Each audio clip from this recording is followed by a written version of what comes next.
మొన్న నగరిలో కొంతమంది ఎవరైతే ఎంపీటీసీలు వైసీపీ పార్టీని వీడి ఏదో అధికార పార్టీలో చేరిపోయారంట. దానికి రోజు ఆ ప్రెస్ మీట్ పెట్టేసి నిజంగా మీరు అబ్బా అమ్మకు పుడితే, నిజంగా మీరు మగాళ్ళు అయితే, నిజంగా కానీ మీకు ధైర్యం ఉంటే పార్టీకి రాజీనామా చేసి ఎంపీటీసీలకు కూడా రాజీనామా చేసి మీరు పోటీ చేయండి అది ఇది అని చెప్పేసి ఏదో మీడియా ముందు ఒక రేంజ్లో చెలరేగిపోయింది. ఆ తర్వాత ఒక్కొక్కడు మీడియా ముందుకు వచ్చి రోజాని వాయించేశాడు. అబ్బో అది కొట్టుడు అంటే కూడా పిచ్చ కొట్టుడు, కుక్కని కొట్టినట్టు కొట్టారని చెప్పాలి.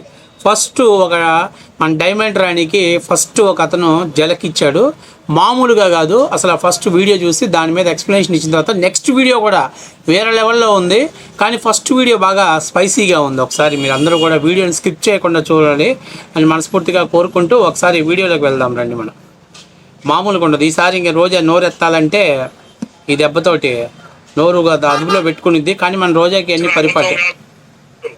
ఆ యదవకు చెప్తున్నాం మీ అబ్బా అమ్మకు పుట్టినోళ్ళమే. మా అమ్మ పేరు మంగతాయమ్మ, మా నాయన పేరు నారాయణ స్వామి.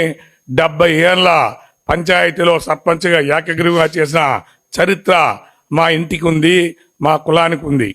అది ఆమె ఫస్ట్ తెలుసుకోవాలి. ఎందుకంటే ఆ యదవకు తెలియదు కాబట్టి ఆ యదవని మేము గెలిపించినాము. ఎందుకంటే ఆమె యదవని మమ్మల్ని మాట్లాడాల్సిన పనిలే.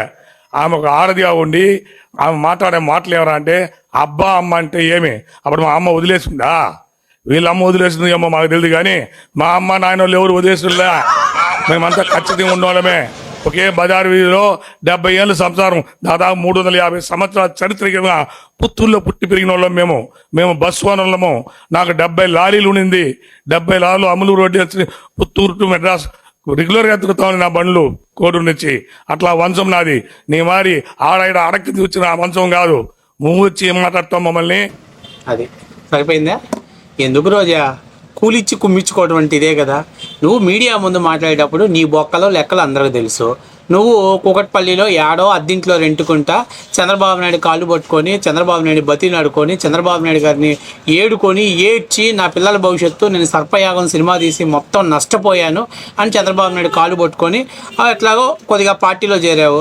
అప్పట్లో ఏమే ఖమ్మంలో ఏదో స్టేజ్ మీదకి ఎక్కితే తుమ్ములు నాగేశ్వరరావు అన్నాడంట, అలా కిందకి దింపండి ఫస్ట్ అని అంటే అది చంద్రబాబు నాయుడు వార్నింగ్ ఇచ్చాడంట ఒక మహిళను అలా ప్రవర్తించకూడదని. కానీ ఆ రోజు వార్నింగ్ ఇవ్వటం కూడా చంద్రబాబు నాయుడు చేసిన పెద్ద తప్పే. ఎందుకంటే రోజా లాంటి వాళ్ళకి వార్నింగ్ అలా సంబోధించడం తప్పు కాదు నాకు తెలియదు. ఎందుకంటే అటువంటి జుబుత్సాకరమైన భాషను వాడుతుంది.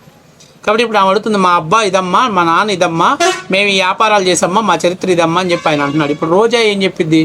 రోజా ఏం చెప్తావు? సినిమాలలో పోయిన తర్వాత ఏం సినిమాలు తీసావు, ఎట్లా సంపాదించావు డబ్బులు, గతిలే నువ్వు బెంజ్ కార్లు ఎలా సంపాదించావు ఇప్పుడు ఆయన అడుగుతున్నాడు. దానికి ఏం సమాధానం చెప్తావు? వాళ్ళ అబ్బా అమ్మ డీటెయిల్ చెప్పాడు, మీ అబ్బా అమ్మ విషయాలు చెప్పని ఆయన అడుగుతున్నాడు. నీకు అసలు ఏం సంబంధం? ఆంధ్రాలో పోయి తమిళనాడులో పోయి తమిళనేన్స్ పెళ్లి చేసుకున్నావు, తమిళనాడులో ఉండు. నోటికి వచ్చి మీడియా ముందుకు మీడియా కనపడితే చాలు బురదలో పడ్డ పందిగా దొల్లాడితే ఇదిగో ఇట్లాగే ఉంటాయి పరిణామాలు. ఈ రోజా ఏదో తెలుగుదేశం పార్టీ శ్రేణులతో మాట్లాడినట్టు మాట్లాడితే సరిపోయిద్ది అనుకుంటే రోజాకి సరిపోదు. అక్కడ వాళ్ళు కూడా వైసీపీ నుంచి వచ్చిన వాళ్ళు కదా, వాళ్ళు స్ట్రోక్ గట్టిగానే ఇస్తారు. కాబట్టి రోజా ఇక ఒళ్ళు దగ్గర పెట్టుకొని మాట్లాడాలి. నా ఇష్టాసారంగా మాట్లాడతా, నా నోటికి ఏదొస్తే అది మాట్లాడతా, నా నోటికి అందరూ భయపడాలి, లేదా మీడియా ముందుకు వస్తే నా ఇష్టం వచ్చినట్టు మాట్లాడితే అంటే పరిణామాలు ఇలాగే ఉంటాయి. మామూలుగా అయితే తెలుగుదేశం పార్టీ శ్రేణులు అయితే కొంచెం క్రమశిక్షణతో ఎందుకులే ఆ పనికి మాలిన వాళ్ళతో మనం మాట్లాడటం ఆయన చెప్పేది ఇంతకుముందు ఆనం రోజా పువ్వు సువాసన నోరు గబ్బు అన్నట్టు, సరే ఎందుకులే ఆ గబ్బు నోరు వేసుకున్నంత మనం మాట్లాడటం అని మన వాళ్ళు మెలకొని ఉంటారు. కానీ వీళ్ళు ఆ పార్టీ నుంచి వచ్చిన వాళ్ళే కదా, అందుకని చెప్పేసి రోజాకి గట్టిగా ఇచ్చారు. ఇప్పుడు బుల్లెట్ 1 గుచ్చి చంపాడు. ఇప్పుడు బుల్లెట్ 2 దింపుతున్నా, మామూలుగా ఉండదు ఆ బుల్లెట్ ఈసారి. ఒక అబ్బామ్మకు పుట్టినానంటే నువ్వు పుట్టావు తెలుసుకో ముందు. నీకు అనుమానంగా ఉందా? ఏంది ఇది? ఇంత దారుణంగా మాట్లాడేది? ప్రజలు బంధువులు అందరూ తిడుతున్నారు మీరు రాజకీయాలకు రాజీనామా చేసినామని. ఎక్కడి నుంచి వస్తాయి ఈ మాటలు మీకు? నువ్వు పోయి టెస్ట్ చేసుకుంటావు ముందు. ఇంత వల్గర్గానా రాజకీయాలు అంటే? నువ్వు ఆడదేనా? ఆడది ఇలా మాట్లాడవచ్చా? ఇలా ఎలా పడితే అలా మాట్లాడితే ఈసారి అలాగా మాట్లాడితే తగిన ఛాన్స్ చెప్తాం. ఇప్పటికే నీకు ప్రజలు బుద్ధి చెప్తున్నారు. నేను కూడా మీడియాలో కూడా నేను ఎక్కువ మాట్లాడదలుచుకోలేదు. ఎందుకంటే నేను ఒకటే చెప్తున్నా, ఆ రోజు చెప్పిన 2021 ఎంపీపీ ఎలక్షన్లో నువ్వు కానీ ఇండిపెండెంట్గా పోటీ చేయి, ఏం చేస్తాను నీకు ఇది చెప్తా ఉన్నా. అదేవిధంగా ఆ రోజు చెప్పిన సాధనలు 45,000తో ఓడిపోయినావు. ఎంత సిగ్గుచేటు నీకు! అసలు నువ్వు రావచ్చా? 40 నగిరి నియోజకవర్గం చరిత్రలో లేదు. నగిరి నియోజకవర్గ చరిత్రలో ఇంత ఎదిగినదా? 4,000, 3,000, 5,000 గెలిచేది 45,000తో ఓడిపోయినావు. అయినా నువ్వు ఇలా మాడుతున్నావు. నేను ఒకటేసారి నేను ఫైనల్గా చెప్తున్నాను, జీవితంలో నగిరి నియోజకవర్గంలో నువ్వు గెలిచే ప్రశ్న ఛాలెంజ్ చేస్తున్నా. బుల్లెట్ గుద్ది చంపడం అంటే ఇదే. అందుకే రోజా రాజకీయాల్లో నోరు పొదుపుగా వాడాలి. ఆడవాళ్ళు ముఖ్యంగా చాలా పొదుపుగా వాడాలి. ఇట్లాగా బరితెగించి మాట్లాడితే పెద్ద హీరోయిన్ని ఫైర్ బ్రాండ్ అనుకుంటే తుప్పల్లో దొరికే పూలాగా అయిపోద్ది నీ బతుకు.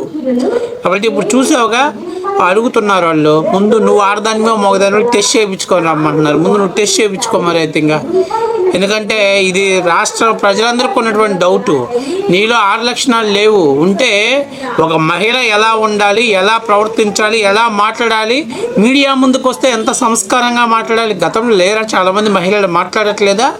ఈ భాష ఏంది? మగోళ్ళు అయితే రండి, మగ పుట్టుకు పుడితే రండి, ఏంది ఈ భాష? ఇప్పుడు వాళ్ళు చూడు ఏమంటున్నారు, నువ్వు ఆడదానివో కాదు టెస్ట్ చేయించుకొని రమ్మంటున్నారు. మొదట ఆయనేమో మీ అబ్బా అమ్మకు పుట్టావో లేదో టెస్ట్ చేయించుకోమన్నారు. ఇప్పుడేమో ఈయనేమో నువ్వు ఆడదానివో కాదు టెస్ట్ చేయించుకోమంటున్నారు. అవసరమా నీకు? ఏమన్నా కూలిచ్చి కొట్టించుకోవటం అప్పటి నుంచి ఏమన్నా ఉందా ఇక్కడ?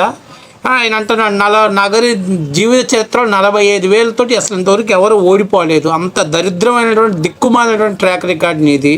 నువ్వు కూడా మీడియా ముందుకు వచ్చి ఏదో మాట్లాడుతూ ఉంటావు, మేకప్ వేసుకుంటావు, మాట్లాడుతావు, వాగి వెళ్ళిపోతావు, టచ్అప్ చేసుకుని వెళ్ళిపోతావు. తర్వాత వచ్చే కామెంటరీ చూసుకోవా? తర్వాత కామెంటరీ చూసుకుంటే అసలు నోరుతావా నువ్వు? ఇప్పుడు సిగ్గుండాలి వాళ్ళు మాట్లాడుతున్నారు, ఒక్కొక్కరు ఆ రకంగా అడుగుతున్నారు. పోనీ వాళ్ళ తప్పు అంతానికి రేపు మళ్ళీ మీడియా ముందుకు వచ్చి నేను ఆడదాని కదా, నాకు ప్రైవేట్ లైఫ్ లేదా అంటావు. మరి ఈ మాటలు ఎందుకు మాట్లాడుతావు? ఆడవాళ్ళు ఎంతవరకు ఉండాలి, రాజకీయాలు ఎంతవరకు మాట్లాడాలి, ఏ లిమిట్స్లో ఉండాలి, మీ లిమిట్స్ మీకు తెలీదా?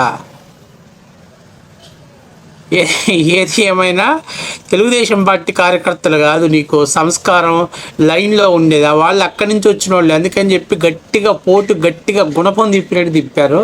ఏది ఏమైనా నా బహుశా రేపు రోజు ఆ మీడియా ముందుకు రావాలంటే భయపడే రోజు సమయం దగ్గరలోనే ఉంది. All the best brothers. మేము ఎలాగో కట్టడి చేయలేకపోయాం, మీరైతే గట్టిగా కట్టడి చేయగలుగుతారని అర్థమైపోయింది. రేపు నోరెత్తిందా ఇంకా రోజు ఆ బతుకు చరిత్ర మొత్తం బజార్లో పెట్టడానికి రెడీగా ఉన్నారు.